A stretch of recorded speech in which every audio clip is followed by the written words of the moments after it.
সংসারী ছেলে মাকে ডেকে বলেছে, মা একটা কথা বলি, আমার একটা অনুরোধ রাখবে? মা, তুই চাইলে আমি কি না করতে পারি?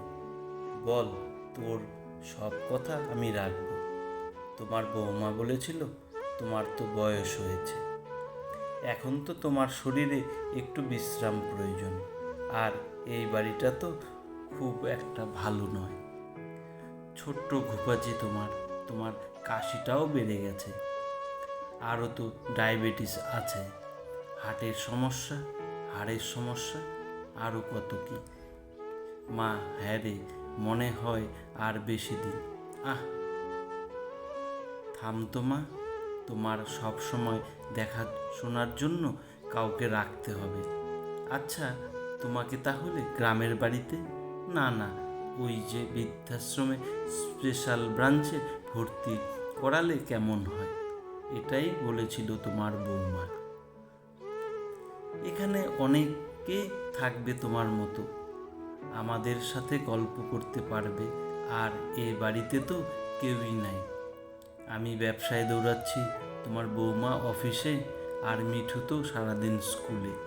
এখানে তুমি আরামেই থাকবে মা। মা, এটা আমার মনে আমাদের অনুরোধ ছিল।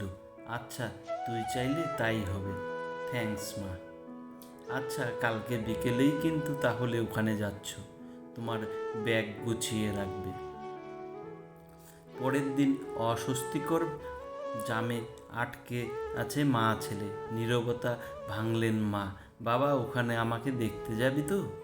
পারলে একটা ফোন কিনে দিস আমাকে। হ্যাঁ হ্যাঁ হ্যাঁ মা, তুমি ফোন দিয়ে কি করবে? আহা, ওখানে ফোন আছে তো। কিছুক্ষণ পর একটা 5তলা বাড়ির সামনে এসে গাড়ি থামল।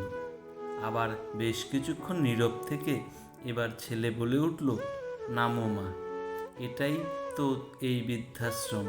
মা, দেখেছ? বলেছিলাম না তোমার পছন্দ হবে।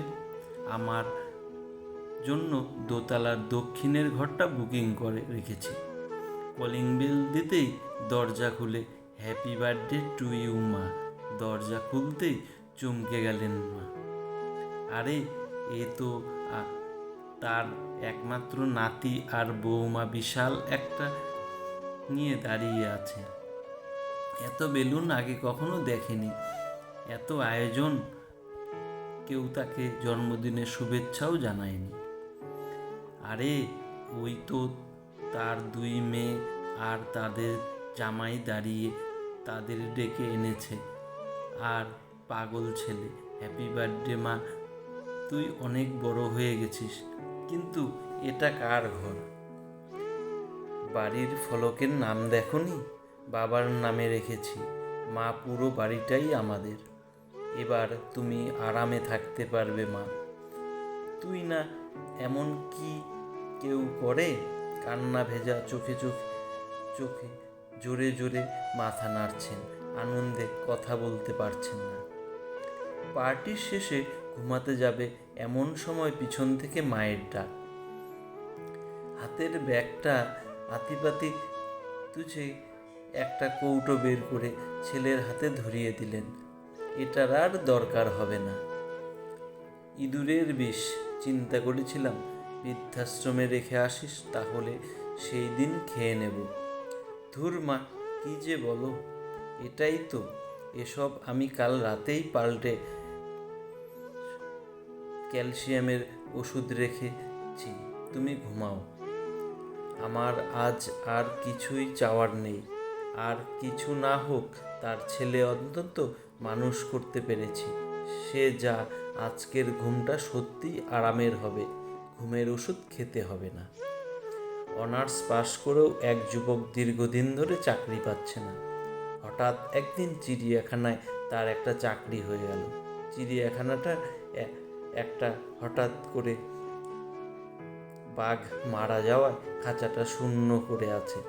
কর্তৃপক্ষ বলল, তুমি যদি খাঁচার ভেতরে একটা বাঘের পোশাক পরে বাঘের মতো তর্জন গর্জন দিতে পারো, তাহলে মাসে 8,000 টাকা পাবে।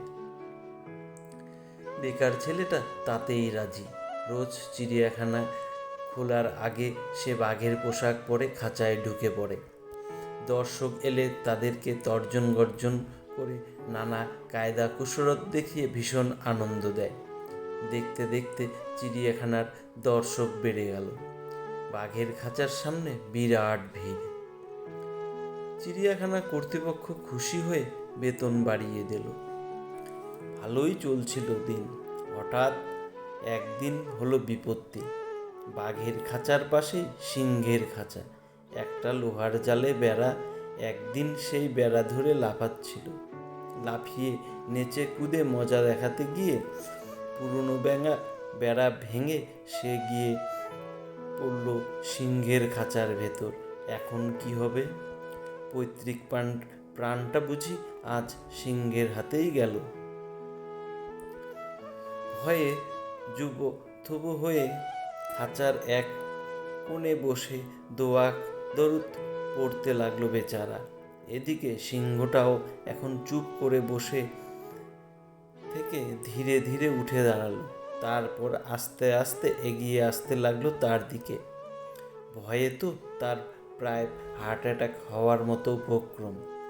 সিংহটা একেবারে কাছে চলে এসেছে। প্রাণের মায়া ছেড়ে দিয়ে ছেলেটা যখন ভগবানের নাম করতে শুরু করলো, তখন ঠিক সিংহটা বলে উঠল, এত ভয় পাবে না, আমিও অনার্স বেকার। কেউ সদ্যজাত সন্তানকে ডাস্টবিনে ফেলে দিয়ে যায়, মুক্ত হতে চাচ্ছে।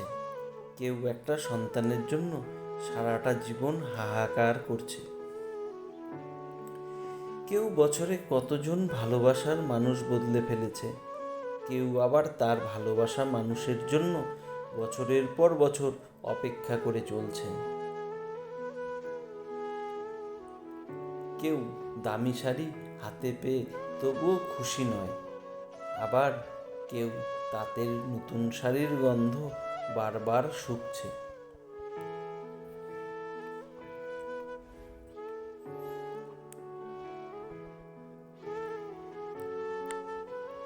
কেউ প্রিয়জনের কাছ থেকে সোনা বা হীরার চুড়ি পেয়েও খুশি নয়।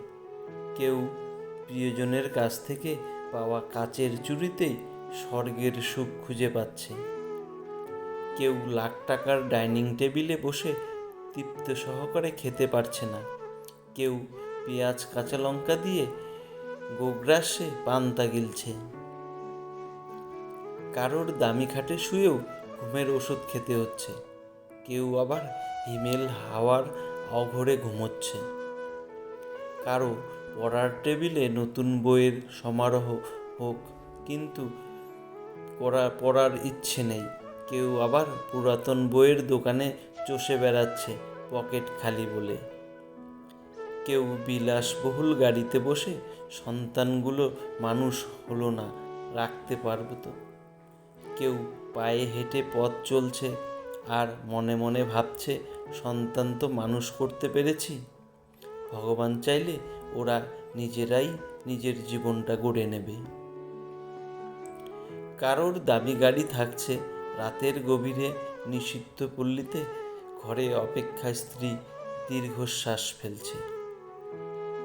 কেউ ভাঙা ঘরে স্ত্রীকে নিয়ে অবিরত স্বপ্নের জোয়ারে ভাসছে।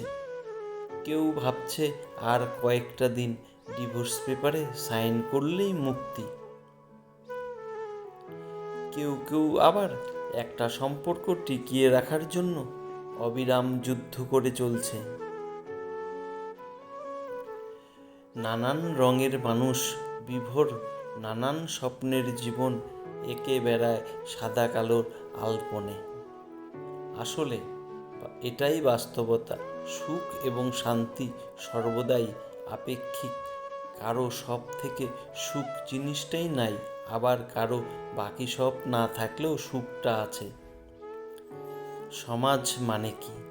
সমাজ মানে তো তুমি কবে ঠিক ছিল সেটা নয়, তুমি কবে ভুল করেছিলে সেটাই সবাই মনে রাখবে। বন্ধুরা, আজ এই পর্যন্তই। ভিডিওটি যদি ভালো লাগে তাহলে চ্যানেলটি সাবস্ক্রাইব করুন এবং লাইক কমেন্ট করতে ভুলবেন না। পুরো ভিডিওটি দেখার জন্য আপনাকে অসংখ্য অসংখ্য ধন্যবাদ।